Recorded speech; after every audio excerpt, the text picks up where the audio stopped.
మనమందరం railway system ని చాలా సింపుల్ అని అనుకుంటాం. బట్ ఫ్రెండ్స్, మీరు ఇది అర్థం చేసుకోండి, మనం అనుకున్న దానికంటే రైల్వే సిస్టమ్ చాలా అడ్వాన్స్. అందులో చాలా విషయాలు ఉంటాయి, వాటి గురించి మనకు తెలియదు. లైక్ పట్టాల మధ్యలో ఇలాంటి స్లీపర్ ఉంటుంది కదా, అది కొన్ని చోట్లలో ఎందుకు వుడ్, సిమెంట్, కాంక్రీట్ మెటీరియల్ తో తయారు చేయబడుతుంది. రైల్ ట్రాక్ సైడ్స్ లో ఇలాంటి వైట్ కలర్ బ్రేక్స్ ఎందుకు ఉంటాయి? ట్రాక్ మధ్యలో ఉన్న ఈ వార్నింగ్ సిస్టమ్ ట్రైన్ ని ఎలా కాపాడుతుంది? అండ్ రైల్వే వాళ్ళు ట్రైన్ ని ఎందుకు 650 మీటర్ల కన్నా ఎక్కువ పొడవుగా తయారు చేయరు? ప్లాట్ఫామ్ మీద సపరేట్ గా ఒక బంప్ మార్బుల్ ని ఎందుకు వేస్తారు? మరియు ట్రైన్ పట్టాలు ఎలా చేంజ్ అవుతుంది? ఇప్పుడు నేను వీటన్నిటికీ జవాబు మీకు ఈ వీడియోలో డీటెయిల్ గా చెప్తాను. ఈ నాలెడ్జ్ మీకు చాలా యూజ్ అవుతుంది, అందుకోసం వీడియోని పూర్తిగా చూడండి. ఇంకా వీడియోని ఏమాత్రం ఆలస్యం చేయకుండా లెట్స్ గెట్ స్టార్టెడ్.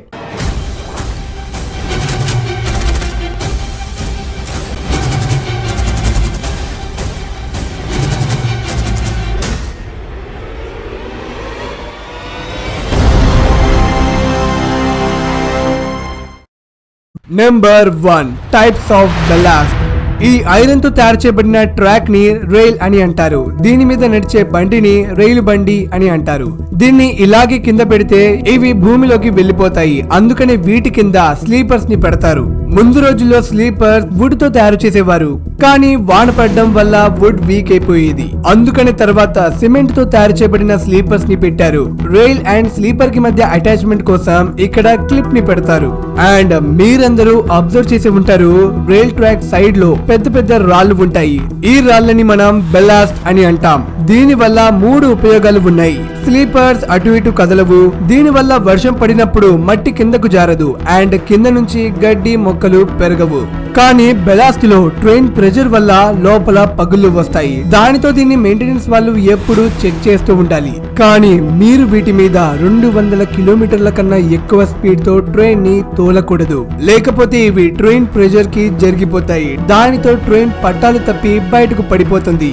అందుకని ఈ ప్రాబ్లం ని సాల్వ్ చేయడానికి కాంక్రీట్ బెలాస్ట్ ని యూజ్ చేస్తారు. ట్రాక్ ని మొత్తం కాంక్రీట్ తో కవర్ చేసేసి సైడ్స్ లో క్లిప్స్ ని బిగిస్తారు. బుల్లెట్ ట్రైన్స్ రన్ చేయడానికి ఇలాంటి ట్రాక్స్ ఏ ఉండాలి. మరి మీలో కొంతమందికి ఈ డౌట్ రావచ్చు, మరి ఈ పిక్చర్ లో బుల్లెట్ ట్రైన్స్ కింద నార్మల్ పట్టాలు ఎందుకు ఉన్నాయని. ఓకే ఫ్రెండ్స్, నేను మీకు ముందే చెప్పాను, ట్రైన్ 200 km/h స్పీడ్ కన్నా ఎక్కువ స్పీడ్ గా వెళ్ళడానికి ఈ పట్టాలు ఉండాలని చెప్పాను. కానీ రైల్వే స్టేషన్ లో ట్రైన్ స్పీడ్ చాలా తక్కువగా ఉంటుంది, అందుకోసం ఇక్కడ నార్మల్ పట్టాలనే వేశారు. సో ఏ ట్రైన్ ఏ ఏరియాలో స్పీడ్ గా వెళ్తుంది, ఎక్కడ స్లో అవుతుంది, ఈ అన్ని పాయింట్స్ ని దృష్టిలో పెట్టుకుని దానికి తగిన రైల్వే ట్రాక్స్ ని వేస్తారు. And one more thing guys, me knowledge కోసం చెప్తున్నాను, ఒకవేళ ట్రైన్ పట్టాలు తప్పి కిందకు పడిపోయినా దాని స్పీడ్ కి అది ముందుకి దొరలకుండా ఉండటానికి ఇలాంటి రాడ్స్ ని పెడతారు. దానితో ట్రైన్ కింద పడినా అందులో ఇరుక్కొని ముందు వైపుకు దొరలదు. Number 2, gap between railway tracks. Rail tracks ముక్కల్ని థర్మల్ వెల్డింగ్ తో జోడిస్తారు. దానితో పైవైపు చాలా స్మూత్ గా ఏర్పడుతుంది. కానీ అన్ని ట్రాక్స్ ని వెల్డింగ్ చేయరు, మధ్యలో చిన్న గ్యాప్ ఉంచుతారు. ఎందుకంటే మెటల్ కి ఒక ప్రాపర్టీ ఉంది, మెటల్ ని వేడి వాతావరణంలో ఉంచితే అది ఎక్స్పాండ్ అవుతుంది. ఒకవేళ మెటల్ ని చల్లటి వాతావరణంలో ఉంచితే అది కంప్రెస్ అవుతుంది. సో వీళ్ళు రైల్వే ట్రాక్స్ కి మధ్య ఇలా చిన్న గ్యాప్ ని ఇస్తారు. దానితో ఎండాకాలంలో ఈ గ్యాప్ ఫిల్ అవుతుంది అండ్ చలికాలంలో చిన్న గ్యాప్ వస్తుంది. ఒకవేళ వీళ్ళు గ్యాప్ ఇవ్వకపోతే మెటల్ పై వైపుకి ఎక్స్టెండ్ అవుతుంది, దానితో ట్రైన్ పట్టాలు తప్పుతుంది. ఓకే, ఈ గ్యాప్ ఇచ్చిన 2 ట్రాక్స్ మధ్యలో ఫిష్ ప్లేట్ ని అటాచ్ చేస్తారు. Number 3, train protection warning system. మీరు ట్రాక్ మధ్యలో ఇలాంటి సిస్టమ్ ని చూసే ఉంటారు. దీని TPWS, train protection warning system అని అంటారు. ఇదేం చేస్తుందంటే, ఇది సిగ్నల్ కన్నా ముందే పెట్టబడి ఉంటుంది. దానితో ఇది ట్రైన్ సిగ్నల్ దాకా వెళ్ళక ముందే స్పీడ్ ని తగ్గించగలదు. లైక్ ఎగ్జాంపుల్, ముందు సిగ్నల్ ఎల్లో ఉంది అంటే ట్రైన్ 30 km/h స్పీడ్ తో వెళ్ళాలి. కానీ ఆ ట్రైన్ స్పీడ్ 60 km/h ఉందనుకోండి, ఈ సెన్సార్ వెంటనే లోకోమోటివ్ ఇంజన్ కి సిగ్నల్ పంపుతుంది. దానితో ట్రైన్ స్పీడ్ ఆటోమేటిక్ గా తగ్గిపోతుంది. ఇది రైల్ స్పీడ్ ని తగ్గించడంలో చాలా బాగా పనిచేస్తుంది. Number 4, location identifying poles. Rail track side లో ఇలాంటి తెల్లటి రాళ్ల మీద నెంబర్స్ రాసి ఉండడాన్ని మీరు గమనించి ఉంటారు. ఇది ఎందుకు రాస్తారంటే ఒకవేళ ట్రైన్ డ్రైవర్ కి పలానా తాను వెళ్తున్న చోటు ట్రాక్ లో ఏదో ప్రాబ్లం ఉందని తెలిసింది, అప్పుడు అతనికి తాను ఉన్న చోటు ఏంటిదో తెలియదు కదా. సో అతను తొందరగా ఈ నెంబర్ ని నోట్ చేసి దగ్గరలో ఉన్న స్టేషన్ కి ఇన్ఫార్మ్ చేస్తాడు, పలానా ఈ నెంబర్ ఉన్న చోటులో ఏదో ప్రాబ్లం ఉంది, ఒకసారి వెళ్లి చూడండి అని. దానితో మెయింటెనెన్స్ సిబ్బంది అక్కడికి వెళ్లి చెక్ చేస్తుంది. Number 5 FM. మనం ఒక స్టేషన్ నుండి వేరే స్టేషన్ కి మెయిన్ లైన్ లో వెళ్తాం, కానీ మనం ఒక స్టేషన్ లోపలికి వస్తున్నప్పుడు మెయిన్ లైన్ లో కాదు, మెయిన్ లైన్ నుంచి డివైడ్ అయిన లూప్ లైన్ నుంచి వస్తాము. ఈ లూప్ లైన్స్ ఒక్కొక్క ప్లాట్ఫామ్ కి కనెక్ట్ అయి ఉంటుంది. ఎక్కడైతే మెయిన్ లైన్ నుండి లూప్ లైన్స్ వస్తాయో ఆ పాయింట్ ని స్టేషన్ సెక్షన్ అని పిలుస్తాం. దీని పూర్తి బాధ్యత స్టేషన్ మాస్టర్ ది అవుతుంది. దీని బయట ట్రైన్ మెయిన్ లైన్ లోకి వెళ్లిపోతే దాన్ని అంటారు బ్లాక్ సెక్షన్. అది స్టేషన్ మాస్టర్ కి తెలియదు, కంట్రోలర్ కి తెలుస్తుంది. ఓకే, నేను మెయిన్ గా మీకు చెప్పాలనుకున్నది ఈ లూప్ లైన్స్ దగ్గర ప్రమాదం పొంచి ఉంటుంది. ఈ మెయిన్ లైన్ నుంచి ఏదైనా ట్రైన్ వస్తే అది లూప్ లైన్ లోకి వెళ్ళాలి. సో డ్రైవర్ లూప్ లైన్ లోకి వెళ్లి ట్రైన్ ని ఆపేశాడు, కానీ ఆ ట్రైన్ పొడవు కావడంతో దాని బ్యాక్ పోర్షన్ ఇంకా మెయిన్ లైన్ లోనే ఉంది. ఇప్పుడు ఏదైనా వేరే ట్రైన్ మెయిన్ లైన్ మీదకి వస్తే అది తప్పకుండా దీన్ని ఢీకొంటుంది. సో ఇది జరగకుండా ఉండటానికి ట్రైన్ ప్రాపర్లీ లూప్ లైన్ లోకి వెళ్లాల్సి ఉంటుంది. సో ట్రైన్ కంప్లీట్ గా లూప్ లైన్ లోకి వెళ్ళిందా లేదా అని తెలుసుకోవడానికి ట్రైన్ గార్డ్ FM గుర్తుని చూస్తాడు. FM అంటే ఫౌలింగ్ మార్క్. గార్డ్ యొక్క కోచ్ ఈ FM సైన్ కి ముందుంటేనే ఆ ట్రైన్ కంప్లీట్లీ ఆ లూప్ లైన్ లోకి ఉందని అర్థం. Number 6 train length. మన ఇండియాలోని జనాభా సంఖ్య చాలా ఎక్కువ. మనం చూస్తూ ఉంటాం, ప్రజలు ట్రైన్ లో వేలాడుతూ ట్రావెల్ చేస్తూ ఉంటారు. అయితే రైల్వే వాళ్ళు ఎందుకు పొడవాటి ట్రైన్స్ ని తయారు చేయరు? ఎందుకు తక్కువ బోగీలే పెడతారు?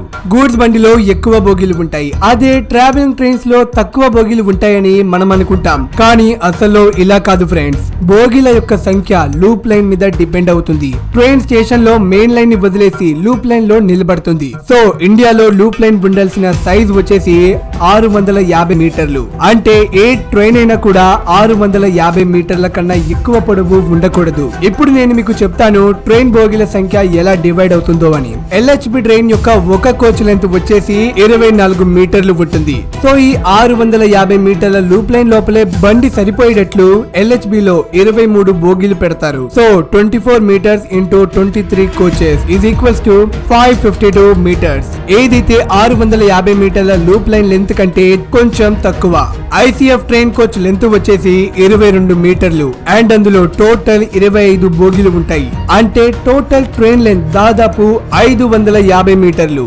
BCN ట్రైన్ యొక్క బోగీ లెంత్ 15 మీటర్స్. ఇందులో టోటల్ 42 బోగీలను అటాచ్ చేస్తారు. అంటే దీని టోటల్ లెంత్ దాదాపు 630 మీటర్లు. సో దీన్ని బట్టి నేను మీకు చెప్పదలుచుకుంది ఒకటి, ట్రైన్ యొక్క బోగీల సంఖ్య బట్టి ట్రైన్ లెంత్ అనేది డిసైడ్ అవ్వదు. ఈ అన్ని ట్రైన్స్ యొక్క లెంత్ ని కంపేర్ చేస్తే అన్ని దాదాపు ఒకే లెంత్ ఉంటాయి. కాకపోతే ఎక్కువ బోగీలు ఉండడంతో అది మనకు పొడవుగా కనబడుతుంది అంతే. Number 7 side walk bumps. Railway platform మీద మీరు ఇలాంటి బంప్స్ ని గమనించే ఉంటారు. ఇది రెడ్ ఆర్ ఎల్లో కలర్ లో ఉంటుంది. ఇవి యాక్చువల్ గా వికలాంగుల కోసం పెట్టారు. దానితో వాళ్ళు దీన్ని చూసి కనుక్కోగలరు వాళ్ళ హ్యాండిక్యాప్డ్ బోగి అనేది దీని దగ్గరికే వస్తుందని. Number 8 train changing track. ఈ రోజుల్లో ట్రైన్ ట్రాక్ ని చేంజ్ చేస్తుంది కదా, అది ఒక పాయింట్ మిషన్ ద్వారా చేంజ్ అవుతుంది.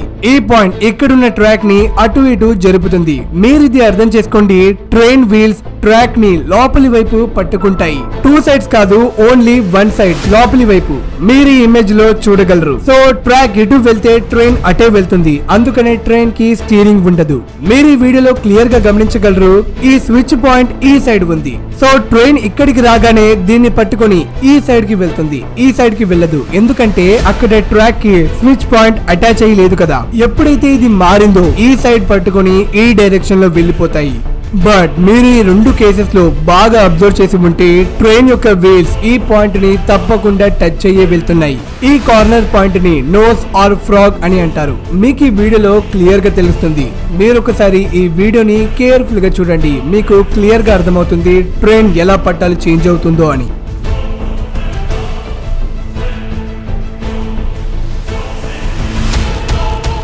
మనం లాస్ట్ ట్రైన్ ఎపిసోడ్ లో ట్రైన్ పైన లోపల ఉండే వాటి గురించి తెలుసుకున్నాం. సో ఇప్పుడు మనం ట్రైన్ బయట ఉండే కొన్ని వాటి గురించి తెలుసుకున్నాం. ఇంకా మనం తెలుసుకోవాల్సినవి చాలా ఉన్నాయి. లైక్ రైల్వే ఉపయోగించే సైన్ బోర్డ్స్ యొక్క meaning, double yellow and single ఎల్లోలో ట్రైన్ స్పీడ్ ఎలా ఉంటుంది అండ్ బ్లూ లైట్ కి అర్థం ఏంటి, ఇలా మనం చాలా వాటి గురించి నెక్స్ట్ ట్రైన్ ఎపిసోడ్ లో చెప్పుకుందాం. సో ఆ వీడియోని మీరు మిస్ కాకుండా చూడడానికి కింద రెడ్ కలర్ సబ్స్క్రైబ్ బటన్ ని క్లిక్ చేసి పక్కనే ఉన్న బెల్ ఐకాన్ ని తప్పకుండా క్లిక్ చేయండి. అండ్ మీకు ఈ వీడియోలో ఏ పాయింట్ బాగా యూస్ఫుల్ అండ్ నాలెడ్జబుల్ గా అనిపించిందో తప్పకుండా నాకు కింద కామెంట్ బాక్స్ లో తెలియపరచండి. And very important thing friends, ఈ నాలెడ్జబుల్ వీడియోని మీ ఫ్రెండ్స్ అండ్ రిలేటివ్స్ కి షేర్ చేయడం మర్చిపోవద్దు. మళ్ళీ కలుద్దాం ఇలాంటి మంచి నాలెడ్జబుల్ వీడియోతో. అంతవరకు మీ ఫ్రెండ్ తెలుగు దోస్త్ సైనింగ్ ఆఫ్.